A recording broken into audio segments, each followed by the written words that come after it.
Hello, everyone, and welcome to another episode of MetalCast from Metal Coffee Shop. My name is Karen Edwards, and today's episode, we are going to be talking about tool organization and solutions and storage. And boy, we have a great guest here today, Roger Brouard, founder of Veto Pro Pac, which is now part of the Malco Group. Roger, welcome to the podcast. Thank you, Karen. Good to be here. Yeah, we're great to have you. The Veto Pro Pac, as I mentioned, is now part of Malco Group. So maybe you can start by, there may be folks out there that don't know who you are and who Veto Pro Pac is. So could you introduce yourself? Tell us a little bit about you and your background. Sure. Yeah, Veto Pro Pac tool bags basically came out of my frustration with soft side tool bags. I have a fine arts degree from the University of Connecticut. I majored in sculpture. And then one summer I worked on a framing crew, framing apartment buildings. And that was before nail guns. That was all hand framing. And then another summer I worked for a roofer. And then when I graduated, I got a job up in Maine building wooden lobster boats, which was an incredible opportunity because building a lobster boat is very technical. It's like, how do you make a zucchini out of wood? Because nothing's straight, level, or plumb.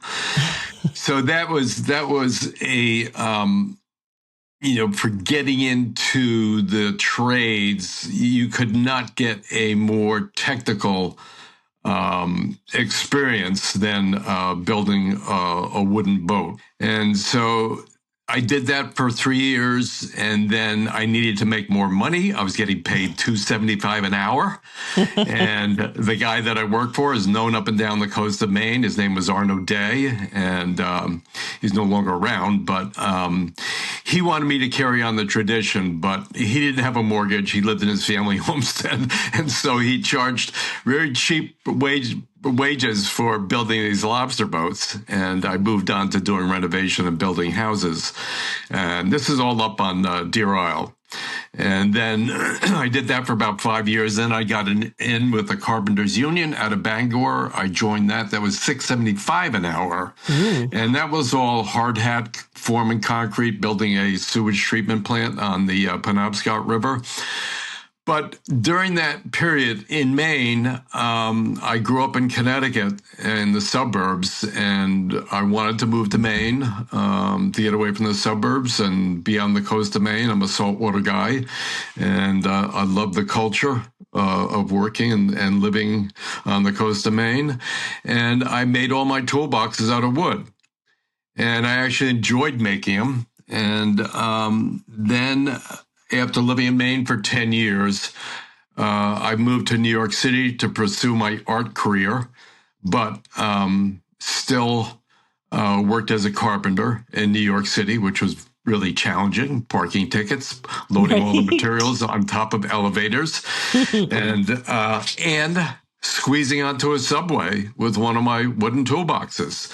Having they were always 24 inches on the inside for a 2-foot level, or the 24-inch leg of a framing square, and jabbing somebody with a framing square, squeezing onto the subway, you get shot. Yeah, you do. it's pretty challenging. So I actually, after dealing with that, I went down to Canal Street, and there was an industrial hardware store, and this would have been 1980.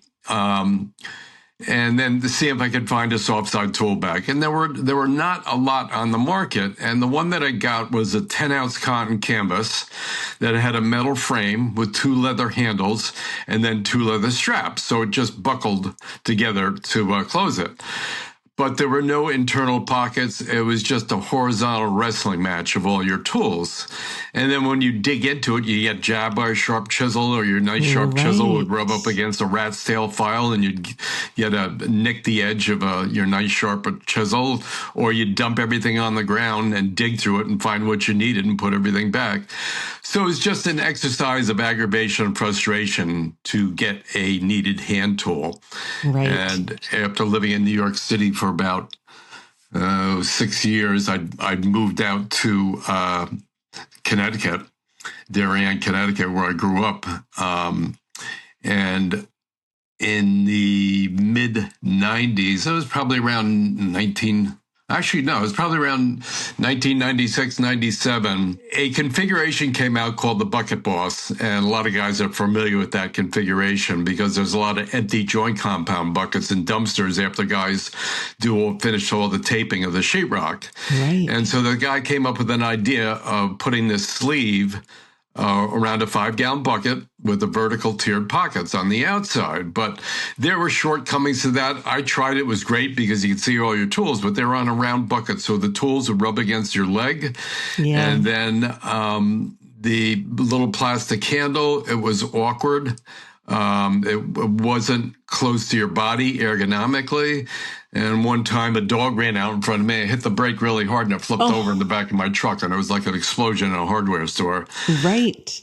So one Saturday, I took all the tools out of it, the pockets, took it off the bucket, laid it on my workbench. And when it was flattened out, it was about 16 inches wide. And I took some leftover 1/4-inch Lawan plywood and ripped it 16 inches wide by about 18 inches long. And then jigsawed a radius on top and then jigsawed out a slot and duct taped some foam pipe insulation to the handle to replicate a grip, and then slid the vertical tiered pockets up on the flat panel. And so now all the vertical tiered pockets were on a flat panel rather than on a round bucket. And this, to me, this was the aha moment. I'm saying this is the way a tool bag should be, because all the vertical tiered pockets are on a flat panel. It's going to be ergonomic to your body, and you could potentially have a nice beefy grip that would be relevant to a loaded tool bag rather than webbed handles or fabric handles. And then there was an American company called Plano, and it's an injection molding company. And they make injection molding fishing tackle boxes, but they were the first ones to come out with a plastic base on a soft side tool bag. And I bought it. It was a gate mouse style bag, but the plastic was very thin. The bottom was warped, and it did not return up on the sides very high. It came up about 3/4 an inch, but it was a plastic bottom. So I cut the handles out and the zippers out and left about 4 inches of fabric stitched to the plastic base and dropped this vertical panel into it and pop riveted it to it. And now it had a base. And to me, a plastic base solved 3 situations. Number one, it gave a fabric tool bag moisture protection. Number 2, it gave it wear and tear protection, so it wouldn't tear up the fabric. And then number 3, it gave stability to a loaded tool bag. Right. And so this was 1998. And, this to me this is the way it should be. And that's how it started. Wow. What a great story. I would like to think that your fine arts and sculpting background played a role in helping you create that prototype, that what you thought a bag should be, right? That creative background. Yes, it definitely did, Karen, because, having the construction experience going from, if you go from 1 to 10, on a scale from 1 to 10, like boat building and finished carpenters, that's like, 1 to 5. These guys are more particular and careful about their work. It's in their nature because that work, whereas guys that work on framing crews, these guys are more brutal. These guys are animals. And I've worked both ways. So you can say that because you've done it, right? Yeah, I've worked with those guys. I know what those guys are like, And so it's like having that worked in the full spectrum from 1 to 10, but then yet having a fine arts background, it did 2 things. Number one, I wanted to make the bag brutally tough. These guys are, pretty brutal on their tools and things. So making the bag as tough as could be, using heavy duty fabrics and materials. And then number 2, the design of it. I wanted it to have a serious, rugged, but yet classy look to the bag. And, the colors that I chose, they're mostly earth tones. So that, like a, good leather saddle that gets broken in, I want the bags to have that look too. So, job sites are dirty and dusty. So the first Veto bag was brown with black and gray webbing trim, and then highlighted by the logo, which was kind of a burnt orange. So it was just a little speck of that burnt orange in the logo to pop with the earth tones of the bag. And so it's just the alchemy of my fine arts experience, and then, but yet, having worked in the full spectrum in the field of wood, from building wooden boats to building houses. Right. And it all came together with that, and designing the bag. And I just knew it was better than any tool bag on the market. And I knew that it would sell. Right. So I just did everything I could to get manufacturing. But first I had to get the patents, which that was another. Right. That takes a lot of time to do that. I'm curious. I always like to know about the name. Why did you name it Veto? That's a great question, Karen. And some people never ask that. Who's that? Your Uncle Veto design? I said, no, it's not VITO. It's VETO. It's no. Yeah. So it was just one morning, when my head was clear early in the morning, staring at the ceiling when I was just waking up. And I was going to call it Black Oak Bags or Black Bear Bags, one of these testosterone loaded names.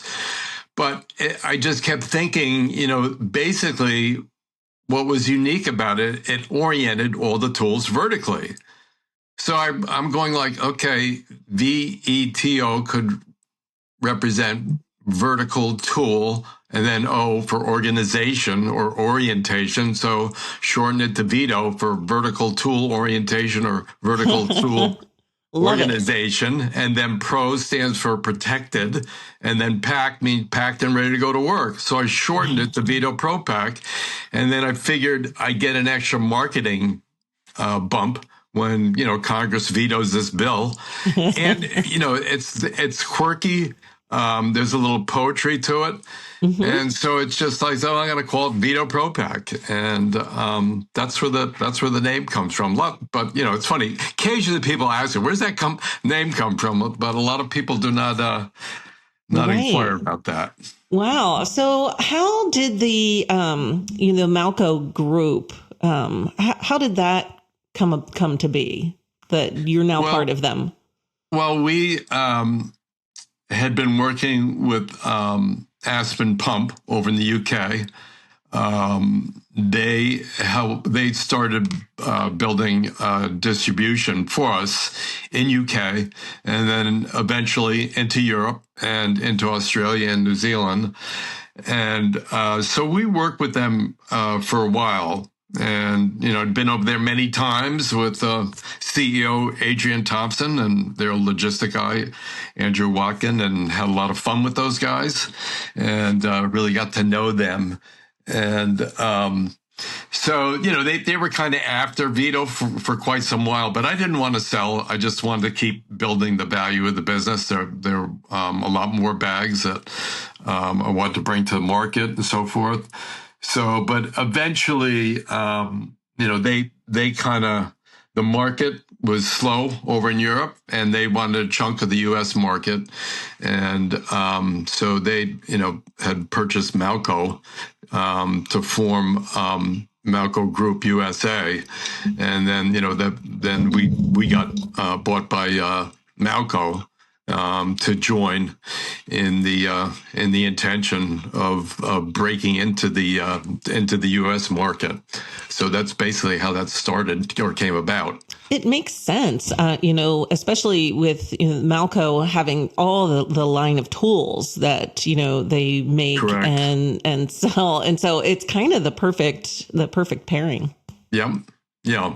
Yeah, and Mm. they're good quality tools too. So are there different, tell me about the different types of bags. Are they specific for different trades, different Yeah, colors? What are the options? yeah, that's it, Karen. I mean, we have first I launched it in residential construction because that's what I did. And so all my trade shows were residential construction shows. But when the recession hit in 2008, people tightened their belts and, weren't doing a new kitchen or putting a new roof on or putting an addition on. So I had full distribution throughout the U.S. In being sold. Veto is being sold in lumber yards and contractor supply houses. And so HVAC techs started reaching out to us saying that they really liked our bags, but that the pockets were not big enough to accommodate their meters, like their multimeters and testers and so forth. And as a carpenter, I never used multimeters or testers. And so there was a local heating and cooling contractor here in Westport, Connecticut, the next town over, and I reached out to them, Sam Galt Energy, and asked them how many techs they have, and he said, well, we got about 24 in gas, oil, and cooling. And I said, I have a tool bag company here next town over, and I would like to meet with your techs and see what bags they use and pick a bag from my lineup and then load it up and then work with them for a month. And I want to go out, I'll pick 2 or 3 guys a week and go out on service calls with them. So that's what I did. And I would go out, meet them, at 7 a.m. and go out on service calls with the heating and cooling techs and got to understand how they work. And I did that for, it was probably a month and a half. And then I went to China and spent about 6 weeks and then designed the whole tech series. And basically took like the model LC and turned that into the tech LC, and the XL turned that into the tech XL. And then did an XLT, which is a laptop tool bag, and then did an LT, which is a straight laptop bag, and then did the MB, the meter bag, and then the TP3, which was a tool pouch. So I changed the body colors to black to differentiate, and then redesigned the handle to accommodate clipping the shoulder strap into the clip. So I had to invest in the new toolings for the handles, and basically kept the tool pockets on the front of the bag the same, but on the back, the lower pockets, which are always 4 inches wide, had those made out of neoprene, which is stretchy. So that would accommodate any kind of meter that these guys would use. Designing all those bags after 6 weeks of being in China, right through Christmas. That was depressing.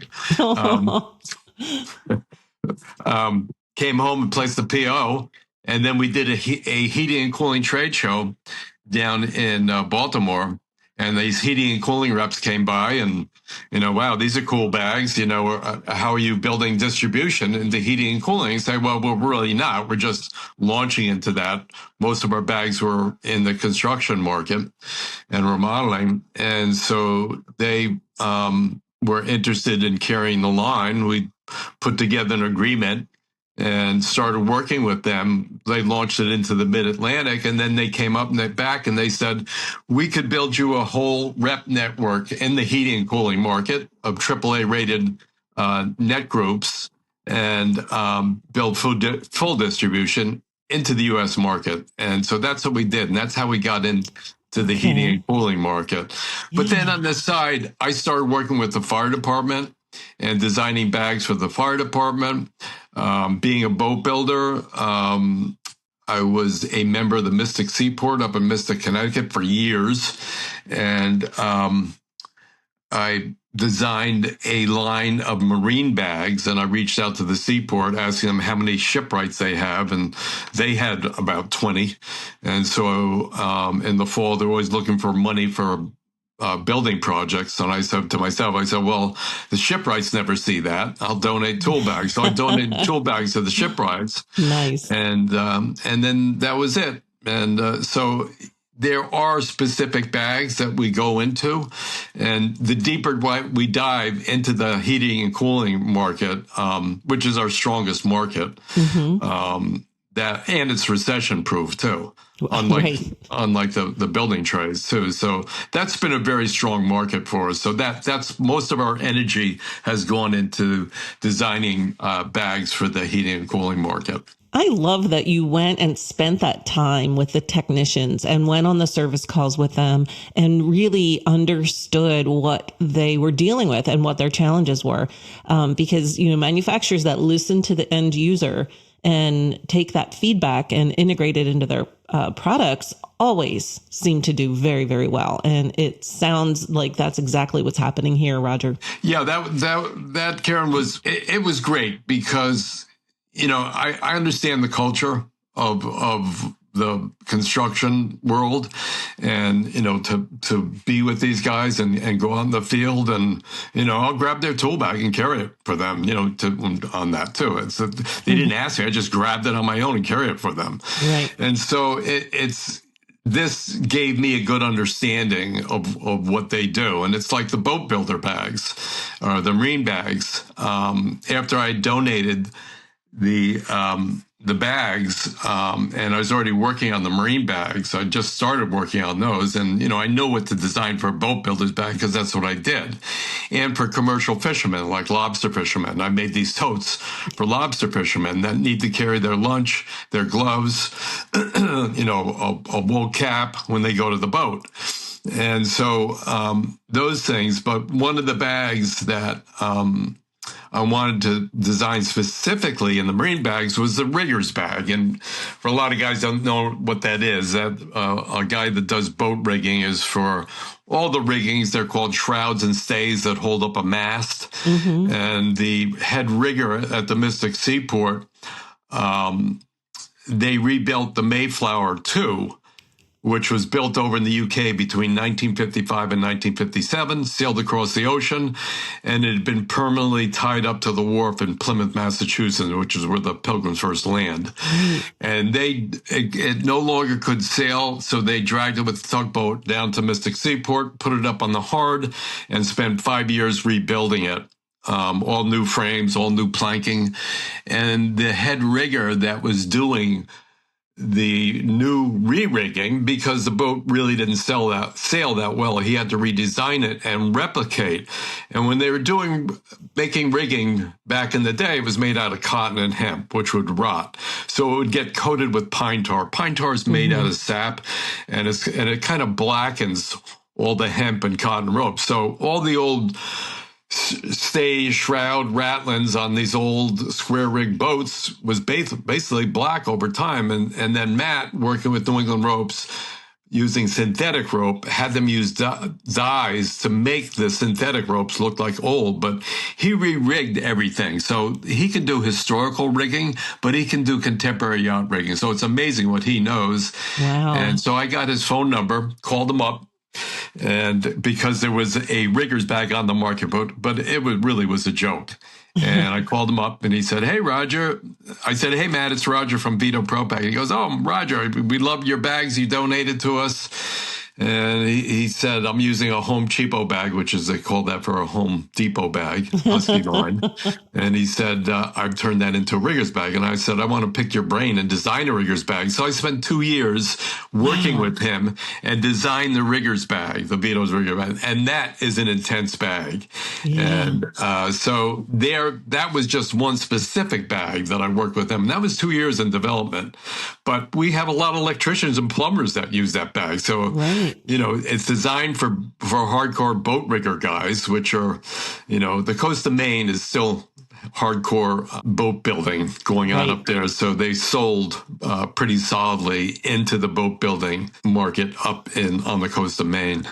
So you guys, I want to make sure we have enough time to touch on your newest line, which is EVO. Yep. Can you tell me about that and what inspired that and what it's designed to do? That the Evo system was a system to offer ability to customize and a lot more opportunities. It's a new kind of a clip that allows to clip into various platforms that get attached to different bags. It's magnetic. So the guys that are servicing condenser units and so forth, once they open up the clip, they can just stick it right to the metal casing of a condenser unit. So it gives quick and easy access to a small tool pouch. So there are a variety of tool pouches that can stick to the Evo bags that have the clip platform. So it just basically allows for much more customization and adaptability for guys working in the field so they can work smarter and more efficiently. And that was the basic intention for the whole Evo system. Wow. And what's the feedback been? It's been very positive. We did the big AHR show, and It was great there because, guys coming in, seeing it for the first time. And we were luckily, our booth was right next to an electrical panel, which was perfect, which was made out of metal. Right. And so everybody's slamming them against the metal panel, loading them up with tools because everybody's saying, "Oh, is it going to hold?" And then, we'd load it up with hand tools to give it some weight. And, sticking them to the metal panel there to test them out, too. So we got a lot of positive feedback at the AHR show in Vegas last month on that. Wow. Yeah, it's great because, this whole story I love from, being able having your tools in the right place and organized. One, it's going to help them last longer. Like you mentioned, when they're dumped in the bag and they're banging up against each other. Yeah. But it's going to help contractors be more efficient too, and more productive and not waste time digging around for what they need. Well, that was the whole thing that made Veto happen. It's just like transitioning from wooden boxes to a soft side bag, especially working in an urban environment. The bags that were out there, they were not designed by a tradesman. Right. And most of the tool bags, I think Veto is the only tool bag company that has, everybody knows there's a tradesman behind it. And that's why the bags are what they are. Because most of these bags have been designed by designers who never seriously swung a hammer in their life. And there's a disconnect. That's true. And so it's And I just knew it would sell. And when I first launched the Model XL, which was in Providence, Rhode Island, at the JLC Live, that was put on by the Journal of Light Construction. It was kind of the blue collar rag. It was printed on newsprint. And Fine Home Building was the 4-color, beautiful home building renovation magazine. Show still exists, that JLC Live. Yeah. It does. Yeah. It does. And that's where I launched Veto. And the Providence, the home show. And, I launched it at $119.95. Everybody said, "You're crazy. Nobody's going to pay $120 for a tool bag." And I sold 48 bags at that show. Wow. And so I think it really resonated that guys knew that the guy that designed it had 30 years of pounding nails and making sawdust under his belt, from building wooden lobster boats to hardcore framing and, hard hat form of concrete construction. And so that's really all that came together to make Veto what it was. The design, number one, first the design of it, and then the functionality that's designed into it, and then backed up by the quality. I love quality, and so it was both those coming together: the function and the quality of the product and the look. It's because it looks so different. All the other bags, we look at the other bags, they're cheap, and most of them are 600 denier polyester. When I launched the XL construction series, those are 1,800 denier polyester, which is 3 times as rugged as 600D polyester. So now that we have everybody excited about the bags, where do they get the bags? Well, we're probably in over, I'd say probably, I don't know, up to 7,000 or 8,000 heating, cooling supply house. Okay. So heating and cooling supply houses, that's they are available there. We're starting what we call Veto superstores. And these are stores that carry more than just 4 or 5 different bags. These guys have to invest in almost a whole line. And those are taking off. We just started with that. There's one up in Northern California. I was on Instagram the other day, and one of the stores popped up, and the video was just going through the store and showing all the tons of Veto bags. I'm going like, finally, because so many guys go out there, and the stores don't stock them. And so it's like, and we always say, if you don't have it on the shelf, you're not going to sell it. You got to have them on the shelf. And, and Veto bags, they are expensive, but the value proposition is there. You pay for it, and it comes with a 5-year warranty. You got to take care of it. And it's the golden rule is you take care of a tool, take care of you. And the tool bag is a tool. It helps you store, organize, and transport your hand tools in a very efficient, functional manner. And we get a lot of feedback that guys will say if they go to a customer's house, the customers will compliment them on the bag, how professional the bag looks. That's nice. Yeah. It is, because then it makes the customers feel like this guy's not a hack showing up with a 5-gallon bucket and his tools all flopping around with the Bavarian cream donut stuck to the handle of a socket wrench. So it gives the customer a sense of security knowing that this guy cares about his craft, because when the bags open up, you can see all the tools are organized and stored vertically for quick and easy access. Yeah. So it really has resonated in the market. But, back in March of 2003, it's like that's when it was just, nobody knew about it. Right.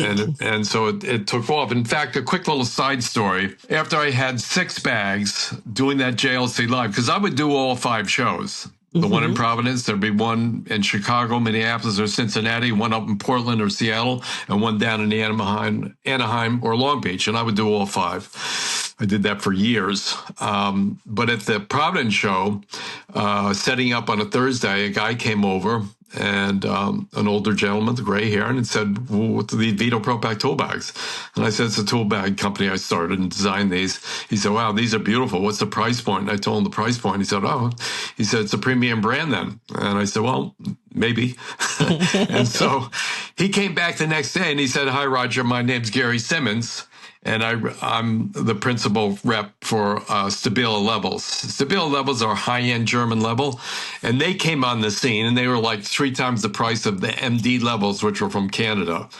And they were powder-coated yellow. They had nice rounded edges. The profile was basically an extruded rectangular tube, whereas the MD Levels were basically the shape of an I-beam. And the corners are so sharp, you have to take a flat file and knock the edges off. And if a 6-foot jam level leaning against the wall, if somebody knocked it over, it would knock the vials out, and it'd take a half an hour to reset the vials. Whereas the Stabila vials were factory set, and they would not knock out. So he said, you're going to have a challenge building distribution with these. How are you building distribution? I said, well, I'm just starting to work with some reps in New England. And he gave me his list. He said, you have a premium brand here, and you're going to have a challenge with the price point, getting these into distribution. You're going to get a lot of pushback because of the price point. He said, my reps are used to that. I will help you build a whole rep network throughout the U.S. and build distribution into lumber yards and contractor supply houses. And I worked with them for 2 years and had full distribution with Stabila reps, and they sold extension cords, but everything that they sold were premium brands. So these reps were used to the pushback when dealers would say, well, nobody's going to pay, $225 for a tool bag. And so that was how I built distribution. Very cool. How, you meet someone at an event in this industry, you make that connection and they end up helping each other. And that's, with the trades and construction and all of this, is all about. You see that happen a lot. So thanks for sharing. Thanks for sharing.